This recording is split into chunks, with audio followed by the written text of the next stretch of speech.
Hello student, આપણા અભ્યાસક્રમનું 12મું કાવ્ય તો જાણું, જેના કવિ છે સુરેશ દલાલ.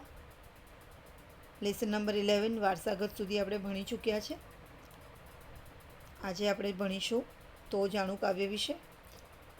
કવિનો જન્મ 11/10/1932 થયો હતો અને તેમનું અવસાન થયું હતું 10/8/2012. તેમનું પૂરું નામ છે સુરેશ પુરુષોત્તમ દાસ દલાલ. ઓકે, તો અને તેઓ મહારાષ્ટ્રના થાણા જિલ્લામાં તેમનો જન્મ થયો હતો. એકાંત, તારીખનું ઘર, નજરું લાગી, ઇટ્ટા કિટ્ટા, ધીંગામસ્તી, અલગ ચલાણું, ભીલ્લું, પગની હોળી, હાથલેસા, ટીંગાટોળી તેમના મુખ્ય કાવ્ય સંગ્રહો છે. ગદ્ય કાવ્યોનો સંગ્રહ અસ્તિત્વ તેમણે આપ્યો છે. સમિધ કવિનો શબ્દ, તપોવન, ઉપહાર, સહવાસ, વિથિકા વગેરે તેમના સંપાદનો છે. કાવ્યાયન અને કાવ્યવિશ્વ એ બે તેમના નોંધપાત્ર સંચયો છે. કવિતા દ્વૈમાસિકનું સંપાદન તેમણે યશસ્વી રીતે કર્યું હતું. તેઓ રંજીતરામ સુવર્ણચંદ્રક અને સાહિત્ય અકાદમી દિલ્હીના પુરસ્કારથી સન્માનિત થયા હતા. બરાબર, આ બે જે મેડલ્સ છે ને એ બહુ મહત્ત્વના હોય છે કોઈ પણ કવિ કે લેખકના જીવનમાં.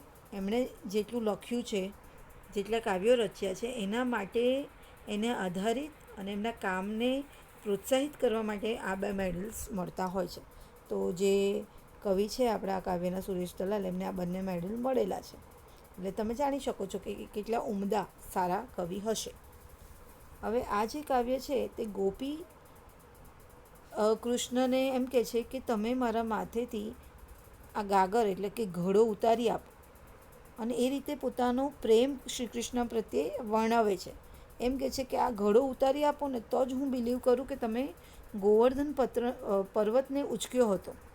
ગોવર્ધન પર્વતને તમે ઉચક્યો હતો તો જ હું બિલીવ કરું. એટલે એ રીતે એ શ્રી કૃષ્ણ પ્રત્યે પોતાનો પ્રેમ વર્ણવે છે ને કોઈ પણ રીતે શ્રી કૃષ્ણને પોતાની સાથે વાત કરે અને પોતાના માથેથી ગાગર ઉતારી આપે એના માટે એવું ખોટું કહે છે કે તમે ગાગર ઉતારશો તો જ હું આવું બિલીવ કરીશ, નહીંતર હું બિલીવ કરીશ નહીં કે તમે ગોવર્ધન પર્વતને ટચલી આંગળી પર ઉચક્યો હતો એમ.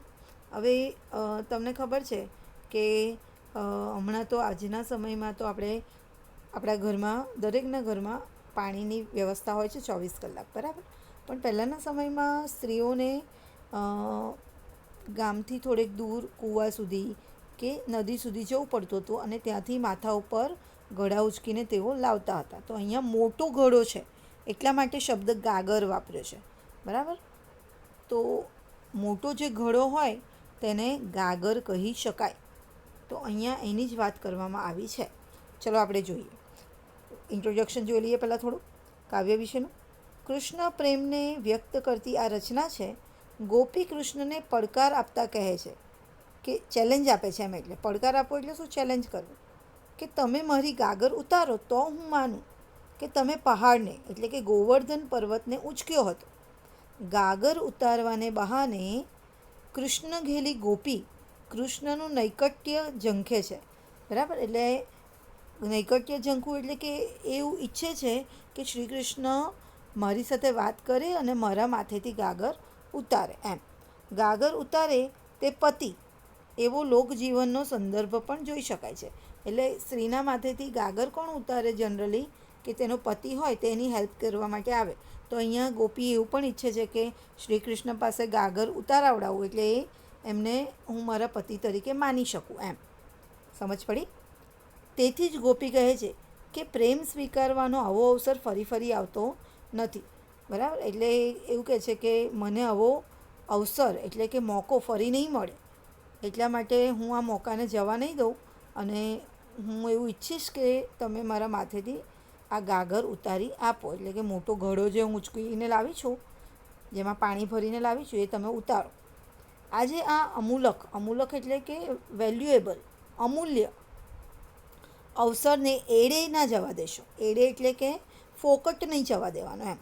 આજે આ અમૂલક અવસરને એળે ના જવા દેશો. વાંસળી, જમનાજી, ગાયો જેવા સંદર્ભો એટલે શું? રેફરન્સ.